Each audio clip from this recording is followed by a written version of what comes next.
एक गांव में शेरू नाम का आदमी अपनी पत्नी के साथ रहता था। उनके घर में टॉयलेट नहीं था, इस वजह से अक्सर रेशमा शेरू से लड़ा करती थी, लेकिन शेरू उसकी बातों को नजरअंदाज कर देता था। पर एक दिन उन दोनों के बीच में तू मैं कुछ ज्यादा ही बढ़ जाती है और शेरू डंडे से रेशमा के सिर पर वार कर देता है और रेशमा वहीं दम तोड़ देती है। अरे ये क्या हो गया? ये मैंने क्या कर दिया? हे भगवान, अब क्या करूं? अगर किसी को पता चल गया तो मुझे इसके खून के जुल्म में पूरी जिंदगी जेल में सड़ना पड़ेगा। क्या करूं? एक काम करता हूं, इसे घर के पीछे आंगन में गाड़ देता हूं, किसी को कानो कान खबर नहीं होगी। फिर इतना सोचकर शेरू रेशमा की लाश को घर के पीछे गाड़ देता है।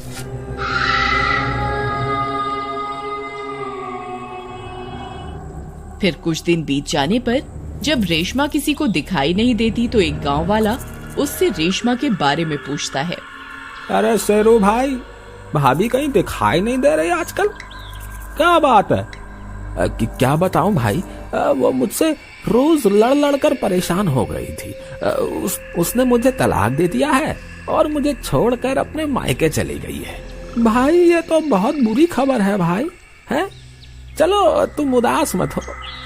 तुम फिर से दूसरी शादी के बारे में कुछ सोच रहे हो क्या? है, मेरी नजर में एक तलाकशुदा औरत है, तुम कहो तो तुम्हारे रिश्ते की बात चलाऊं?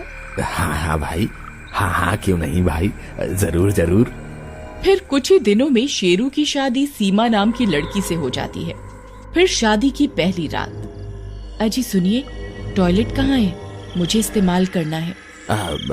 टॉयलेट तो नहीं है, तुम्हें बाहर ही जाना होगा। क्या आपने घर में टॉयलेट तक नहीं बनवाया?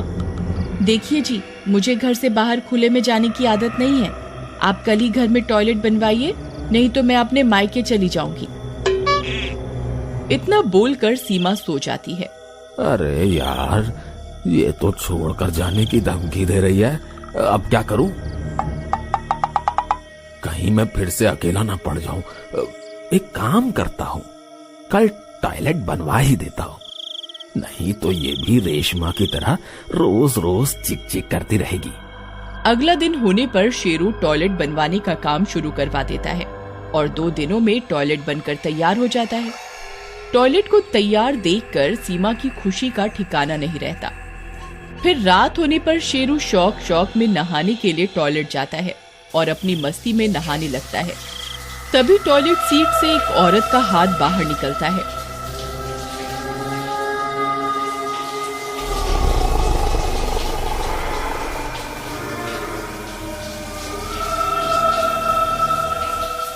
शेरू इस बात से अनजान होता है और वह हाथ शेरू की ओर बढ़ता है।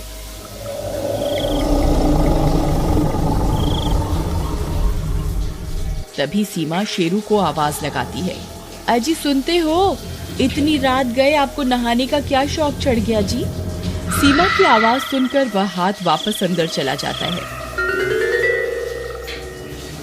अरे प्रियतम, बहुत मजा आ रहा है। अरे वाह, ठंडे ठंडे पानी से नहाना चाहिए, गाना आए या ना आए, गाना चाहिए है?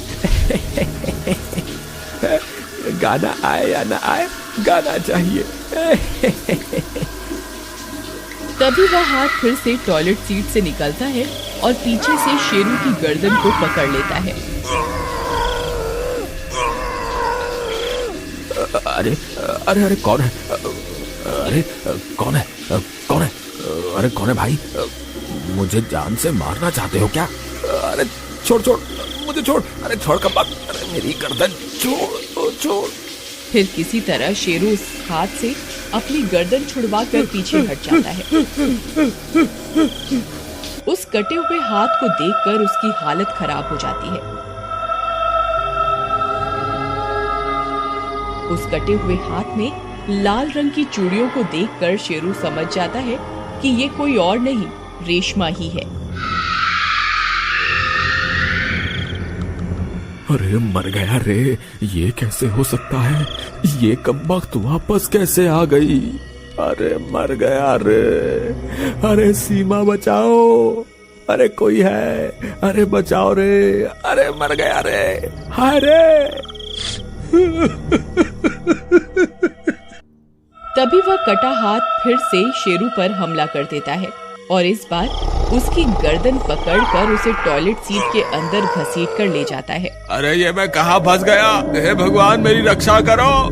अरे मर गया रे। अरे गांव वालों मुझे बचा लो, ये हाथ मुझे जमीन के अंदर लेकर जा रहा है। फिर शेरू के चिल्लाने की आवाज सुनकर सीमा वहां आती है। अजी क्या हुआ? आप ठीक तो है ना?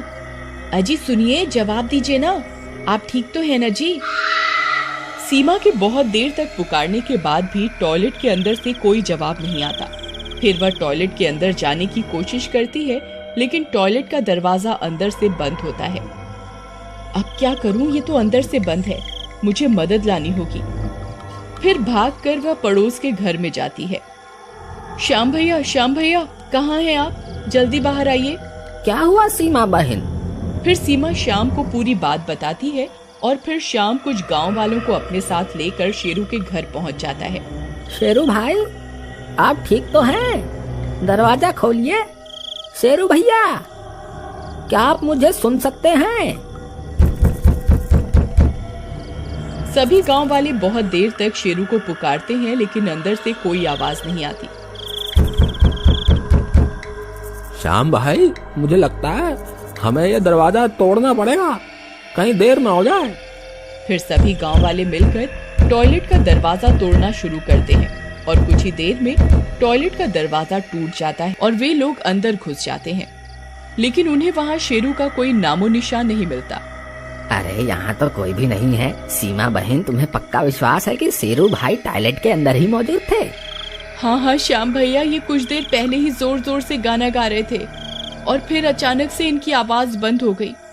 मैंने इन्हें बहुत देर तक पुकारा, लेकिन इनका कोई जवाब नहीं आया।